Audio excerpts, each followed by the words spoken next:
All right, welcome back to the Pioneers Sideline. It's time for the Quid House Tavern Case of the Week.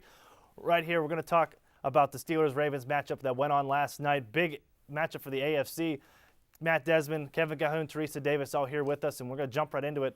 Teresa, right off the bat, who's to blame for that loss if you're on the Steelers side? I think the main problem here, the Steelers defense pride themselves on causing turnovers and putting pressure on the run, but they're known for shutting down the running game of any opponent that they have, and this includes the Ravens receiver, Ray Rice, and they failed to do that, and I think that was the main problem. Defense was an issue, Matt. You have to look at this pass defense. So last week they played a New England team with Tom Brady, who is one of the best quarterbacks in the league, and they let Flacco throw for 300 yards while they held Tom Brady to 198 yards. That has to be the biggest problem here. Their pass defense is number one in the league, and then they give a 300-yard performance to Joe Flacco, and I would say just one wide receiver is impressive on that squad, and that's Anquan Bolden. And they had a 92-yard drive to end the game, which eventually gave up the whole game to the Ravens. Yeah, tough. So defense, a big thing. Calhoun, I think you have a different opinion. It's the coaching staff. Did they not learn from the first game of the season? The Ravens absolutely destroyed them in Week 1 at Baltimore. And the thing everybody seems to forget about, if it wasn't for a completely irrelevant holding call in the first play, the Ravens are up 7-0 10 seconds into this ballgame.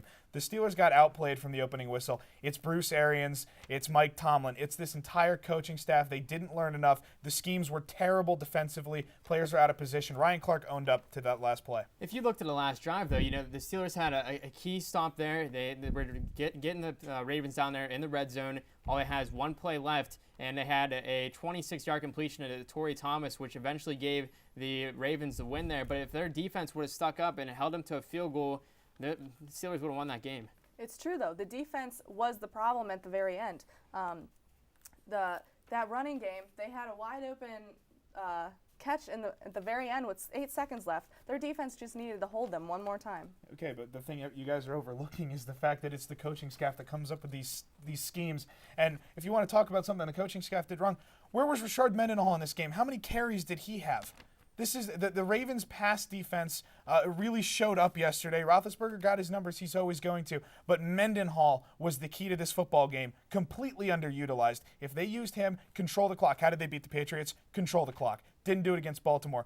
Dance with what brought you there. They can control the clock, but they didn't use Mendenhall that much in the Patriots win. They used a lot of Heath Miller. They should have used Heath Miller a lot more yesterday. And then when we go back to that last drive, you saw Keenan Lewis, and then the other cornerback was defending Torrey Thomas. They just have to play better on the defensively and on pass defense. I can name 1,000 things the Steelers did well against the Patriots, but the Patriots' pass defense is last in the NFL. Heath Miller's not going to be as effective against the Ravens as he is against the Patriots. Look at Heath Miller's numbers over his career against the Ravens, way down from his averages. Rashard Mendenhall, way more effective. Yeah, but I don't think you can have Rashard Mendenhall as the main guy to go to in this game. You have a running game, you can have it, but the Ravens have been a shutdown defense against the run this year. I think the Steelers should have had their pass game. A 70-30 performance there would have won this game. So who are you blaming? Are you blaming the offense? No, I'm saying if you're saying that Rashard Mendenhall was the key factor to this, why didn't they give the ball to him? I think that's a wrong point there. You have to look at this pass defense. They're number one in the league. They weren't number one in the league on the pass defense yesterday, and that's why they lost that game. No, they lost the game because the offense was inept at calling plays.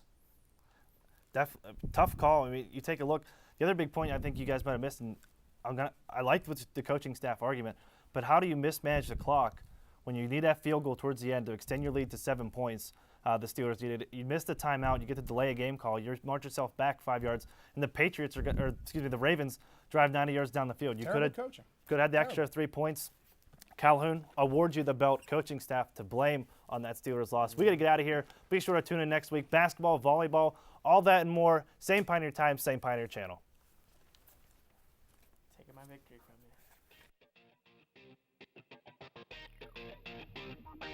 you.